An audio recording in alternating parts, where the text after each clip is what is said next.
बड़ा चौथा स्तंभ है हिंदुस्तान की डेमोक्रेसी का। ये बाबा साहब भीमराव अम्बेडकर के बनाए हुए आइन का ये स्तंभ है।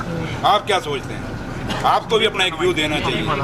लेकिन जहाँ तक ताल्लुक है, वो ऑफिसर जिसने गुरसाई में मिलिटेंटों के साथ मुकाबला किया हो, वो ऑफिसर जिसने थाना मंडी के टाइम में वहाँ सच्चो था, वहाँ मिलिटेंटों को मारा हो, वो ऑफिसर जिसने डोडा के अंदर गुरवाल का मुकाबला किया हो, वो ऑफिसर जिसने सुपवाल के अंदर मिलिटेंटों का रात को मुकाबला किया हो, जिसका इतिहास जो पूरा उसका बैकग्राउंड है, उसका बायोडाटा हो जिस ऑफिसर का, कि उसने अपने पूरे दौर में उग्रवाद के खिलाफ, क्रिमिनल्स के खिलाफ जहाँ जहाँ वहाँ रहा, आप लोगों को पता है कि वहाँ उसने एक अपना नाम कमाया और हमेशा चाहे वो क्रिमिनल थे चाहे उग्रवाद थे उसका मुकाबला किया है। तो आज अगर उस ऑफिसर के घर में अगर कोई आदमी, वो आदमी जब उग्रवाद पीक पे था जम्मू कश्मीर में, उसमें छुप के अपने घरों में बैठा था, आज वो उसको कोई कुर्सी मिल गई है तो वो सोचता है कि दबा लेगा, तो वो मुश्किल है। ये परिवार जो आपके सामने खड़ा है, एक फौजी का परिवार है। मेरा फादर फौज में थे, मेहनत करके तिनका जोड़ के यहाँ तक पहुँचे हैं। जो कमाया है मेहनत से कमाया है। मेरी माँ वैष्णो जानती है, हमने हमेशा उस मालिक के चरणों में बैठ के कमाया है। इसलिए हमें जो आज ये कर रहे हैं, ये छोटे ऑफिसर आए हैं बेचारे, इनका हमें कोई गिला शिकवा नहीं। लेकिन जो ऊपर बैठे हैं, जो वहाँ से ये सोच रहे हैं कि पता नहीं क्या खजाना निकल जाएगा आज इस घर से, उनको मिलना कुछ नहीं। आपके सामने वो निशारा भी गए थे, क्या निकल गया अभी तक? मेरे पास कितनी फाइलें आती हैं जहाँ पे लोगों को रंगे हाथ पकड़ते हैं, उसके बाद उनको कहते हैं जी क्लियर हो गया। तो इसलिए ये एक डिबेट है। लेकिन एक बात मैं जरूर कहूँगा, जो ऑफिसर ऊपर बैठ के आज तमाशा देख रहे हैं कि दिन बदलते, हालात बदलते वक्त नहीं लगता, अगर वो दिन नहीं रहे तो ये दिन भी नहीं रहेंगे। लेकिन इतना है कि मैं आप पत्रकार भाइयों से एक चीज़ जरूर कहूँगा कि आप जब ये न्यूज़ चलाएंगे, छापेंगे, आपकी 100 दुश्मनियाँ किसी के साथ भी होंगी, लेकिन वो न्यूज़ छापना, इस विजय सिंह चौधरी का इतिहास पिछला बायोडाटा देख लेना कि इसने कितना मुकाबला किया हुआ है। सर पॉलिटिकल वेंडेटा है सर। अब मर्जी है। हम सुन रहे थे लोग आज कईयों के घरों में वो खुशियां मनाएंगे, लेकिन इतना याद रखना कि अगर एक ऐसा ऑफिसर जिसने उग्रवाद के खिलाफ अपना एक पूरा, उसको कोई इनाम नहीं दे सके, उसको पूरे आज तक इनाम नहीं दे सके, आज तक उसकी प्रमोशन की फाइल रोकी हुई है, पूरा बैच प्रमोट हो गया। अगर आप उंगली उठाने जाएंगे तो पता नहीं कितने लोगों के उंगली उठेंगे। लेकिन जो काम करने वाला ऑफिसर पुलिस डिपार्टमेंट में है, वो आज सोचने पे मजबूर हो जाएगा कि अगर विजय सिंह ने इतना काम किया था, उसको लास्ट में at the words of retirement क्या रिजल्ट मिला था, ये ऑफिसर, वो मुलाजिम, जो नए लड़के हैं जो काम करना चाहते हैं, वो सोचने पे जरूर मजबूर होंगे। ये उनको पूछिए जिन्होंने ये मेहमान भेजे हैं। लेकिन इतना जरूर कहूँगा मैं कि मैं माँ वैष्णो देवी को मानता हूँ, मेरा परिवार छठी पातशाही को मानता है। मैं उस गांव से आता हूँ जहाँ संत बाबा सुंदर सिंह अली बेग वालों का गुरुद्वारा साहब है। हम संतों, महापुरुषों, उन देवी देवताओं को मानने वाला ये परिवार है। इसलिए जो कमाया है मेहनत से कमाया। लोग 100 एलिगेशन लगाते हैं, जो मर्जी लगाएं, लेकिन हम अपनी आत्मा को जानते हैं। इसलिए आज भी आप देखें मेरे चेहरे पे कहीं दुख जरूर है कि मेरा वो भाई जिसने पूरी उम्र, जिसको हम मना करते रहे कि मत कर, आगे फ्रंट पर मत आ, लेकिन वो आता रहा, उसका फल आज उस मेरे भाई को ये मिला है। इसलिए दुख जरूर है मुझे कि जिस भाई को अवार्ड मिलना चाहिए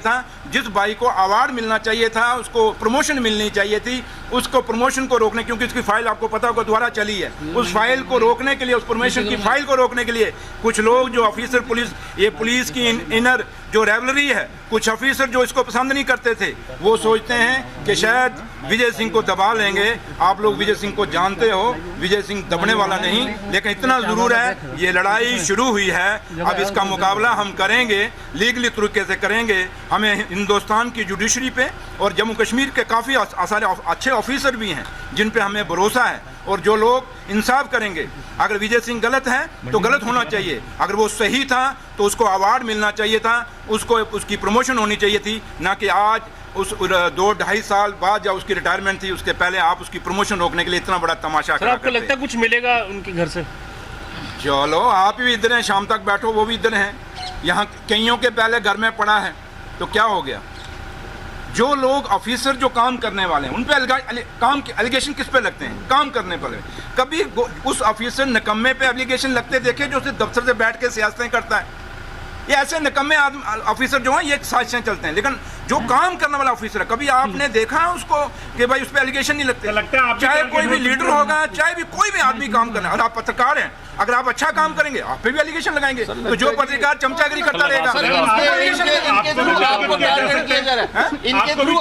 भाई, मैंने कहा कि सुरेंद्र चौधरी अगर इनसे डरता होता तो शायद आपके सामने यहाँ खड़ा होकर अभी बोल के न जाता।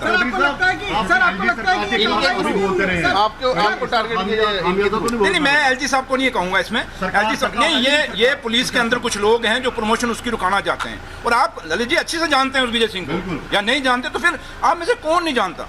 मतलब उस आदमी ने जिंदगी में कितनी मेहनत की है, कितना काम किया है।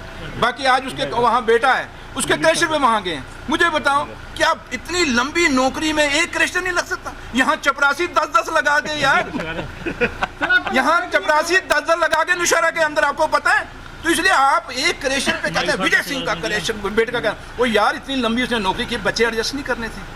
आप अपने बच्चे एडजस्ट नहीं करोगे, इसलिए कल मैंने भी अपने बच्चे पर एडजस्ट करना है। जब मैं कल उनको कोई काम खोल के दूंगा किसी तरीके का, अब मैं उनको कहूंगा मजदूरी, अब मैंने इतने पढ़ाए हैं तो क्या मजदूरी कराऊंगा उनसे? कोई काम खोलूंगा क्यों? सुरेंद्र चौधरी ने आज डिप्टी सीएम ने अपने बच्चों को ये काम खोला। तो आपको लगता है कि आप माइनिंग मिनिस्टर हैं तो इसी कारण ये सब कुछ हो रहा है? मैं इसमें नहीं जाऊंगा। माइनिंग छोड़िए, माइनिंग एक है, वो चलता है, एक है सिस्टम है, वो बदनामी का एक खेल है जो कि मैं इसको लेना भी नहीं चाहता था इस आफत को खाली। तो इसलिए मैं नहीं, मैं PWD as a PWD minister को मैं खुश हूँ क्योंकि मैंने करके दिखाया पीडब्ल्यूडी। डिप्टी चीफ मिनिस्टर के भाई होने के नाते ये कार्रवाई, मैंने कहा ना, मैं इस इफ एंड बट्स में नहीं जाऊंगा। जो लोग ये कर रहे हैं एक दिन वो पछताएंगे इसलिए कि मेरी माँ वैष्णो उनको सजा देगी। हम सच्चे लोग हैं, ईमानदार लोग हैं, जो मर्जी के हैं। मुझे पता है हम कितने करप्ट हैं, मैं जानता हूँ, मैं क्यों अपनी आत्मा में जानता हूँ। मेरे अंदर, अब आप लोगों को 100 इल्जाम लगाते हैं, लेकिन आप अंदर से जानते होंगे आप अंदर क्या हैं, एक जानते होंगे।